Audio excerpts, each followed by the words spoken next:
The MC gets reprimanded by the president of the discipline committee.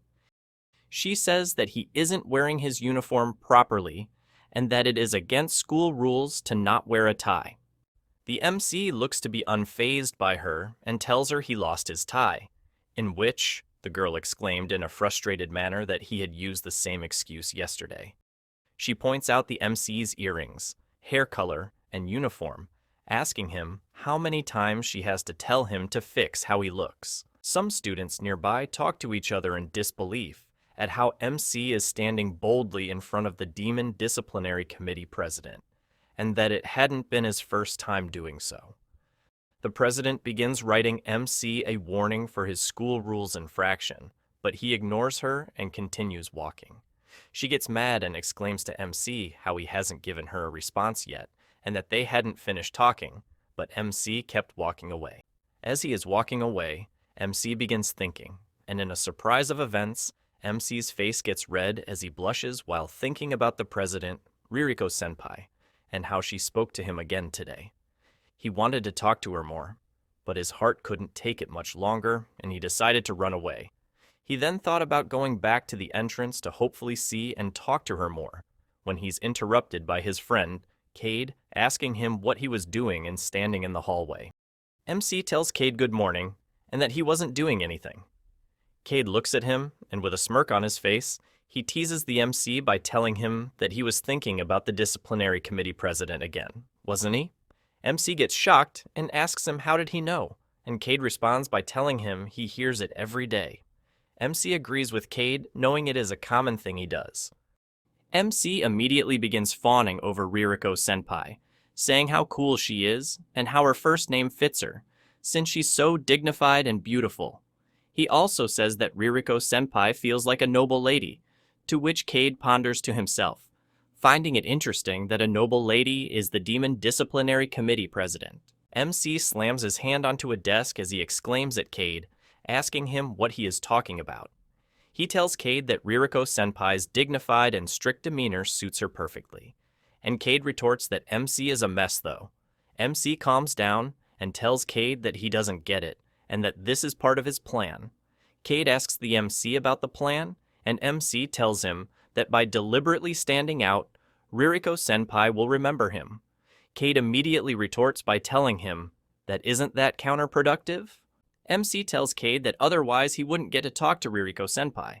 Cade tells him that he's beating around the bush and that he's good looking, so he should act more manly. MC gets flustered and asks Cade if he means he should start the conversation and tells him that it is too intimidating for him. Cade retorts at MC how not following the rules is a bigger problem. The school bell rings and Cade tells MC that class is starting. They're now in the classroom, where MC is thinking about how, ever since he fell in love with Ririko-senpai at first sight, he's been able to talk to her every day. Yet, it's sad that he only gets to talk to her in the morning since they are in different grades and committees. MC looks to the side as he says he wants to become closer to senpai. Some girls from his class talk to each other, fawning over MC and saying that today he has a certain aura about him and that he is a sight for sore eyes. MC suddenly gets a revelation. He asks himself if his sloppiness is not enough.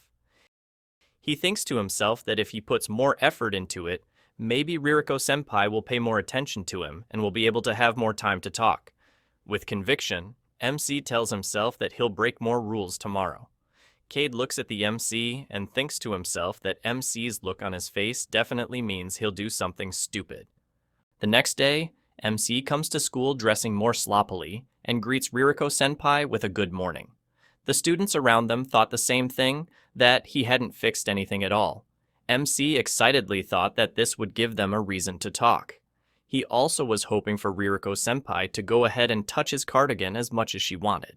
Ririko sighed, telling MC she thought she had warned him yesterday, but it seems he hadn't listened. Ririko's eyes become fierce as she tells MC that if that's how he's going to be, then she had her own way of dealing with this. Ririko snaps her fingers, and two members of the disciplinary committee show up, as she exclaims to the MC that she'll forcefully make him tidy up, and that she'll start by making him properly wear his jacket. MC's expression softens, telling them that this cardigan is his favorite, and asking them if he really has to take it off. The girl discipline committee member gets suddenly flustered, backing up, and Ririko looks at her in confusion. The boy discipline committee member loudly asks the MC, "Then what about his necklace?" MC carefully stops him and tells him that it is important to him, so he doesn't want to take it off. His expression softens again and apologizes.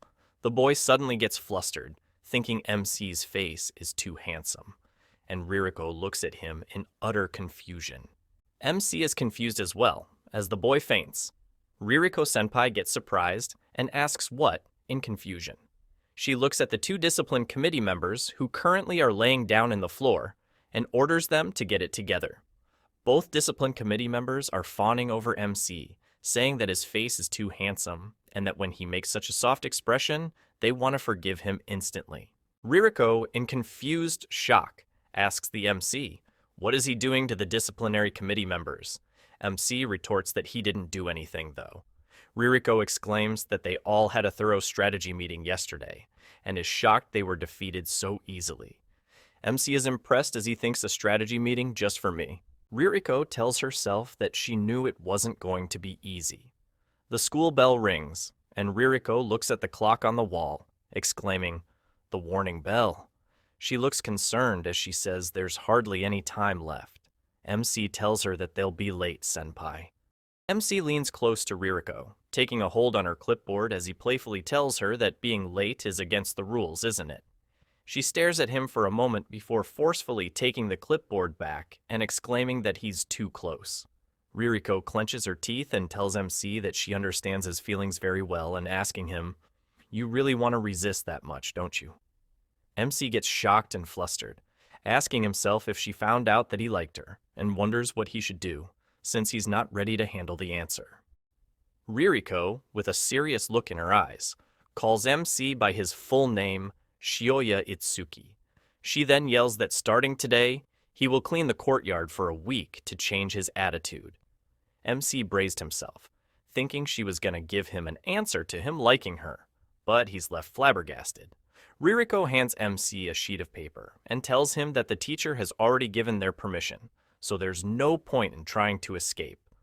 MC looks at the sheet of paper and asks her if is it really serious enough to warrant a punishment, to which Ririko retorts that yes, it is. Ririko began walking away, and as she did, she told MC that if he didn't like it, then after receiving this punishment, he should follow the rules properly. MC looked disappointed as she walked away. This is a friendly reminder to please subscribe and like the video in case you wish to see more. After school, MC found himself outside on the courtyard. He sighed as he talked to himself, saying that instead of talking to senpai, he ended up being punished.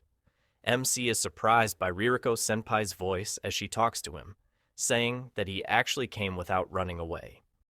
Ririko stood in front of MC. In confusion and surprise, MC asks out loud, "Senpai?"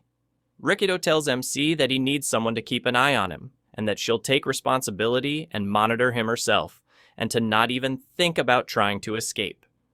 MC asks himself in disbelief that Senpai will be watching him the whole time? Does that mean he will be alone with Senpai? MC teases Ririko and with a smug expression asks her that could it be that Senpai also wanted to talk to him. MC says that he's just kidding, but Ririko immediately shifts the conversation by exclaiming loudly that first he will start by pulling the weeds.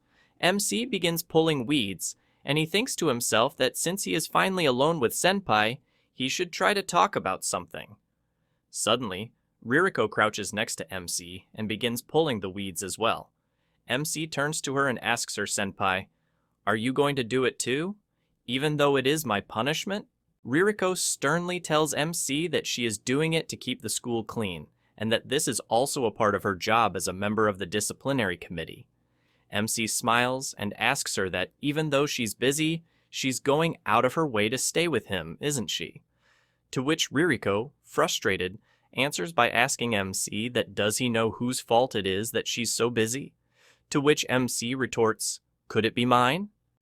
Ririko-senpai angrily tells MC that if he knows that, then keep working. MC happily replies by saying, "Yes, ma'am," and thinks that she's cute even when she's angry. Time passes, and MC and Ririko finish pulling out all the weeds. Ririko tells MC that she thinks that's enough for today, to which MC replies that his back hurts. Ririko tells him that he's pathetic. He'll be doing this for a whole week, so he shouldn't start complaining already. MC pumps his fists and says that he's confident in his stamina. Ririko replies by saying, "That's the spirit." MC thinks to himself in disappointment how he was so focused on pulling weeds that he barely got to talk to her. Surprisingly, Ririko-senpai smiles at MC and tells him, "See you tomorrow." MC is stunned by this and after a few seconds replies by saying, "See you tomorrow," as Ririko walked away. MC places his hand on the grass and thinks to himself that she said, "See you tomorrow" to him. He smiles and thinks that he hopes he can talk to her more tomorrow. We see a montage of the different days passing as MC fulfills his punishment and Ririko-senpai monitors him. At the 7th day, MC happily celebrates and says that he did it. Ririko acknowledges it and tells him that it is really clean now. MC tells Ririko that it's all thanks to her help, and Ririko replies by saying that maybe it is because he worked diligently. She tells him that she thought he was a delinquent, and so she was surprised he showed up every day without slacking. MC nervously laughs and thinks to himself that he was just happy to be with her, so he showed up an hour early every day. Ririko spots something and says there's something on the ground. She walks over and picks up the item, saying, "Is this a tie?" She asks, "Why is it here?" To which MC replies that might be mine. Ririko asks, "What?" In surprise, and MC explains that it must have flown away when he was changing for PE and he forgot about it. Ririko looks at him in disbelief as she says, "So you really did lose your tie?" MC smiles and tells Ririko that he's glad it was found and thanks her. Ririko looks at the tie before looking at MC and saying, "Shioya." She asks MC if he could stay still for a moment. MC replies by saying okay, sure, and asks her what is he doing all of a sudden.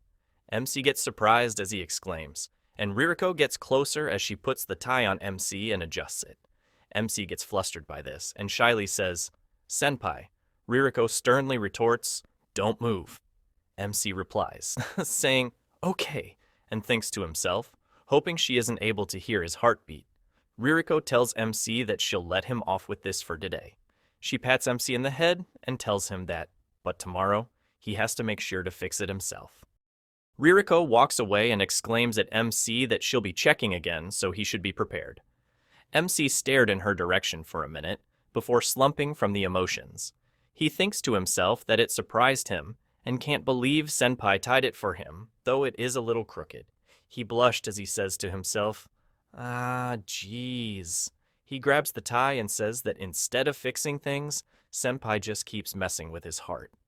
The next day, MC says good morning Senpai to Ririko, and she exclaims at him, "Where is your tie?" MC replies that he's keeping it as a souvenir back home, and annoyed, she retorts, "Are you planning to weed the garden forever?" MC gets closer and teases Ririko as he says, "But Senpai, won't you tie my tie again?" He smiles at her as he says, "Like you did yesterday." Some students heard their conversation and gossip on the side saying, "Like yesterday?" And, "Could it be that those two?" Ririko angrily yells at MC, saying, "Don't say it in such a weird way."